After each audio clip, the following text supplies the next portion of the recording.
Welcome students. कल हमने आपको 17वीं शताब्दी में जो हो रहे थे नगर विकास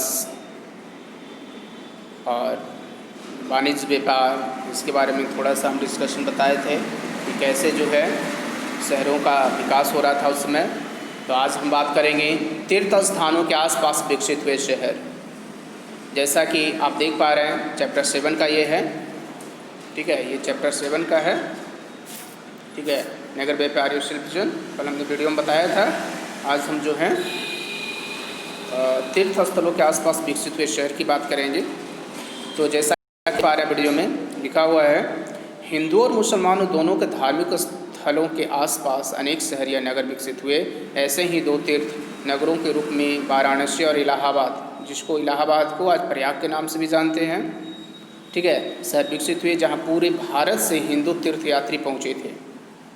फतेहपुर, सिकरी और अजमेर में सूफी संतों की दरगाह थी, इसलिए ये भी तीर्थ नगर बन गए। तीर्थ स्थानों के कारण प्रसिद्ध हुए कुछ अन्य तीर्थ नगर थे।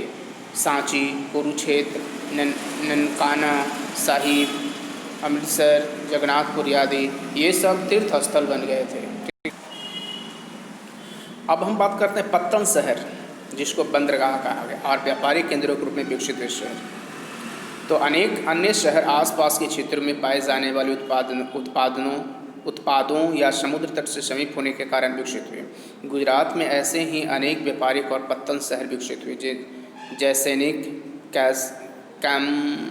कैम्बे, सूरत और भड़ौज।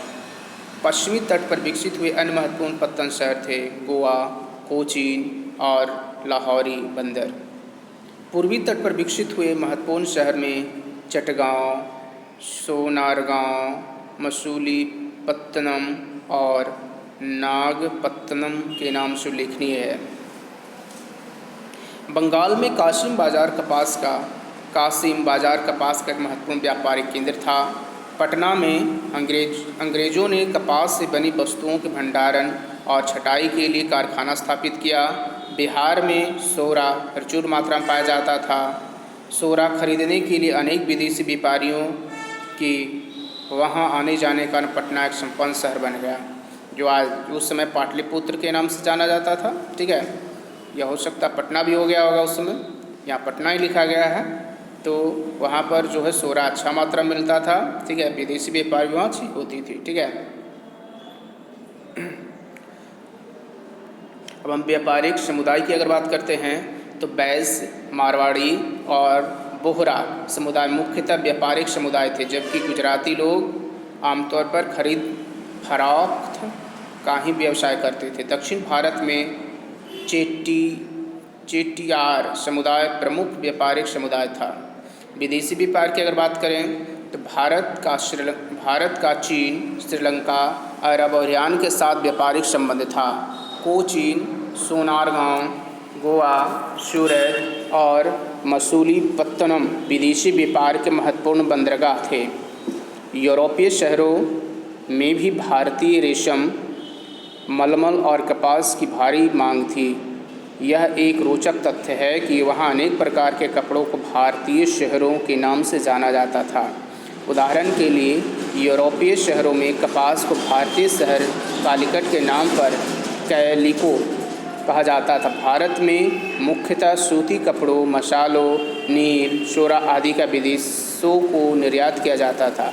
विदेशों से अच्छा नस्ल के घोड़े, इत्र, चीनी बर्तन, हाथी दांत से बनी वस्तु आयात की जाती थी।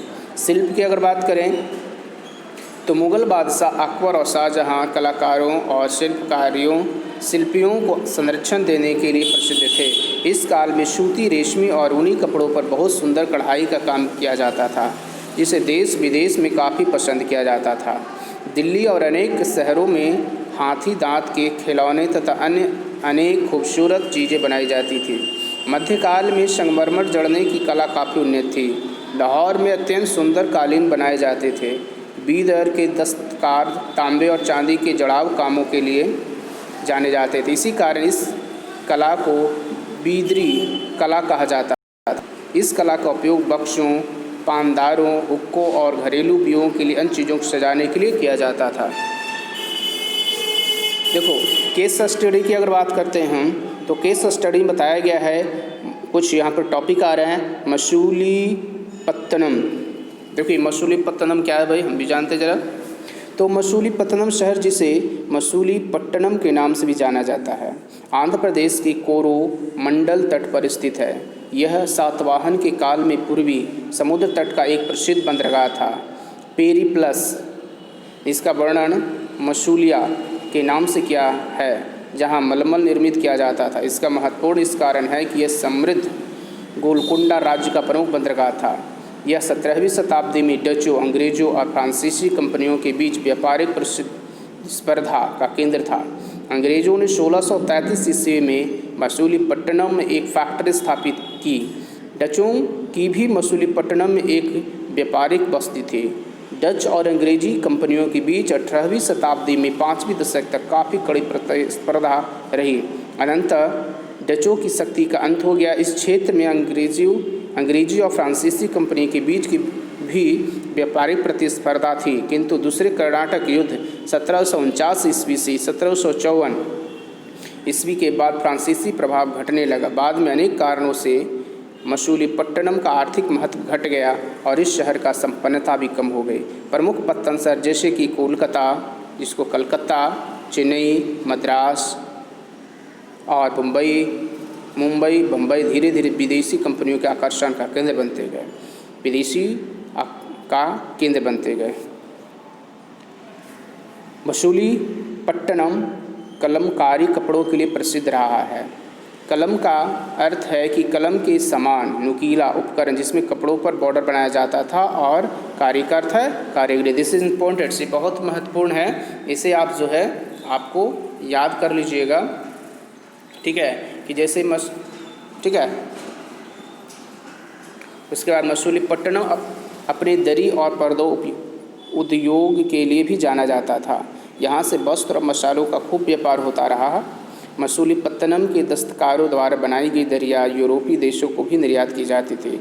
वर्तमान में मसूलीपट्टनम और निकट के क्षेत्रों के महत्वपूर्ण स्थान है मंगनापुरी तट, पांडुरंगस्वामी मंदिर और मसूलीपट्टनम चर्च, ये सब बहुत ही महत्वपूर्ण था। अब हम बात करते हैं सूरत का, ठीक है। सूरत के बारे में यहाँ लिखा हुआ है, सूरत भारत के पश्चिमी तट पर स्थित एक प्रमुख बंदरगाह है। सूरत जो है वो पश्चिमी तट पर जो है एक बंदरगाह था जो बहुत प्रमुख है। यह तापी नदी के मुहाने पर स्थित शहर है। मुगलों के शासनकाल में यह भारत का प्रमुख व्यापारिक शहर बन गया। यहाँ एक शाही टकसाल भी थी। मक्का जाने वाले तीर्थयात्री मुख्य रूप से इसी पत्तन से आते जाते थे।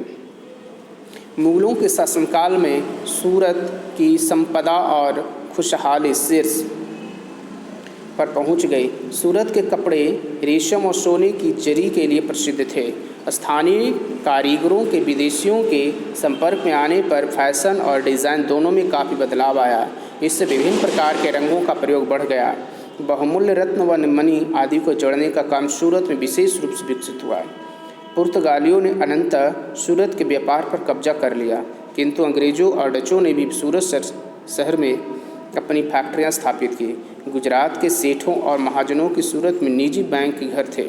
वास्तव में उनकी प्रतिष्ठा इतनी अधिक थी कि उनकी हुंडियों को मिस्र और इराक सहित अन्य देशों के शाहूकार भी मान्यता देते थे। मुगलों के पतन के बाद सूरत में व्यापार और उत्पादकता घट गई। 1688 ईस्वी में इंग्लैंड के सम्राट को एक पुर्तगाली राजकुमारी से विवाह करने पर पुर्तगाल द्वारा बम्बई दहेज में दे दी गई, जिसे सम्राट ने ईस्ट इंडिया कंपनी के हवाले कर दिया। कंपनी ने तब अपना मुख्यालय मुंबई स्थापित किया। इसके बाद सूरत का महत्व कम होता गया। यानी सूरत की जो है महत्व कब हुआ, जब ईस्ट इंडिया कंपनी जो था हवाला कर दिया और इसका मुख्यालय वो बम्बई लेकर चला गया। सूरत आज भी रत्न व हीरा तराशने और पॉलिश करने के उद्योग के लिए जाना जाता है। अब हम्पी की बात करते हैं, ठीक है। तो हम्पी कर्नाटक राज्य में तुंगभद्रा नदी के तट पर स्थित है। यहाँ शहर एक मजबूत किले के रूप में था और विजयनगर साम्राज्य की राजधानी थी। इस साम्राज्य की स्थापना संगम के दो पुत्रों हरिहर और बुक्का द्वारा 1336 ईस्वी में की गई। कृष्णदेव राय 1509 ईस्वी से 1530 की बात है, विजयनगर साम्राज्य का महानतम शासक था। यह साम्राज्य 16वीं शताब्दी में अपने चरम उत्कर्ष पर था। अनेक यूरोपीय यात्रियों और व्यापारियों ने इस साम्राज्य की राजधानी हम्पी की संपन्नता और वैभव के बारे में लिखा है। आज हम्पी शहर का केवल अवशेष ही रह गया है, किंतु ऐसा प्रतीत होता है कि इस शहर में सुंदर महल और बाजार थे, जहां सभी प्रकार की वस्तुएं उपलब्ध थी। मंदिरों के अवशेष से विजयनगर साम्राज्य के गौरवशाली इतिहास का पता चलता है।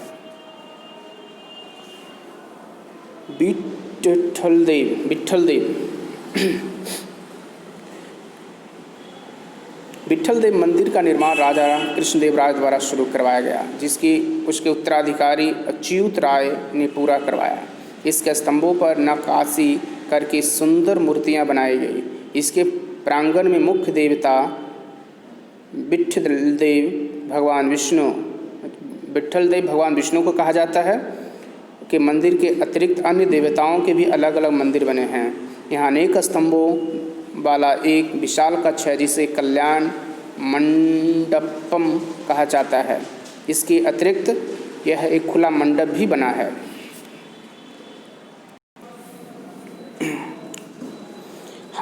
पॉइंट 2,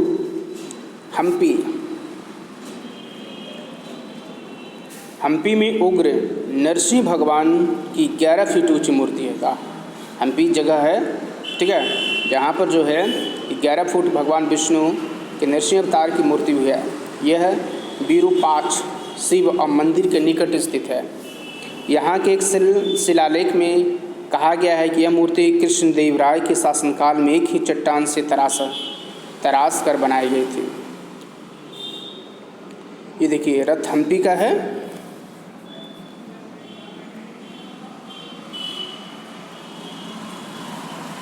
ये रथ हम्पी है और ये हम्पी के भग्नावशेष है, ठीक है। आप देख पा रहे हैं।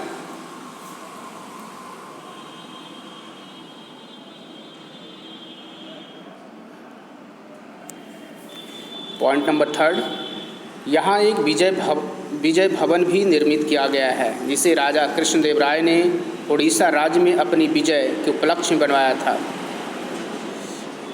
इस स्थान पर नवरात्रि और दशहरा समारोहों को अत्यधिक भव्य रूप में मनाया जाता था। इन समारोहों में राजा भी उपलब्ध होते थे, जिससे समारोह की गरिमा और भी बढ़ जाती थी। रानी का स्नान घर, कमल महल और हाथियों को रखे जाने के स्थान हम्पी की कुछ अन्य भव्य इमारतें हैं।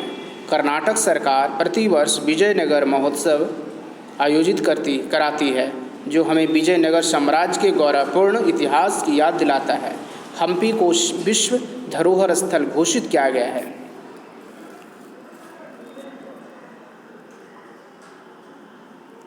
अब यहाँ पर आप देख रहे हैं विजयनगर साम्राज्य के बारे में विदेशी यात्रियों द्वारा प्रस्तुत विवरण, यानी कहा गया है कि 17वीं शताब्दी में जो विजयनगर की जो बातें की गई, विजयनगर साम्राज्य के बारे में विदेशी यात्रियों द्वारा प्रस्तुत विवरण, विदेशी जो यात्रियों अपने विवरण में लिखा है। इटली की यात्री निकोली कोंटी 1420 ईस्वी के आसपास विजयनगर की यात्रा पर आया। अपने यात्रा विवरण में उसने लिखा है कि विजयनगर बहुत संपन्न और धन्य धान्य से पूर्ण राज्य था। उसने इस राज्य में सती प्रथा प्रचलित होने का उल्लेख किया है। अब्दुर रज्जाक जो जमोरीन के दरबार में ईरान के राजा का राजदूत था, 1443 ईस्वी में विजयनगर की यात्रा पर आया। अपनी यात्रा विवरण में उसने विजयनगर शहर का विस्तृत वर्णन किया है। साम्राज्य की संपन्नता के बारे में उसने लिखा है, राजा के खजाने में सोने से भरे कक्ष हैं। राज्य के सभी निवासी, चाहे वे धनी हो या निर्धन, अपने कान, गले और बाजू में आभूषण पहनते हैं। एक पुर्तगाली यात्री डोमिंगो पेस ने लिखा है, राजा के पास अनेक सिपाही और अनेक हाथी हैं। विजयनगर शहर में हमें किसी भी देश का आदमी दिखाई दे सकता है, क्योंकि यहाँ व्यापार बहुत उन्नत पर है। शहर अन्न और दालों से भरा हुआ है। संक्षेप में विजयनगर हीरो, चीन के रेशम और मैसूर की काली मिर्च और चंदन के व्यापार का एक बड़ा केंद्र था। तो इस तरह से हमने आपको आज क्लास 7 में जो है नगर व्यापार और शिल्पजनों की जो है डिस्कशन 17वीं शताब्दी के बारे में बताया। ठीक है, तो इस तरह से जो है वीडियो को पूरा देख लीजिएगा और इस बुक का PDF भी हम आपको भेज देंगे। Thank you.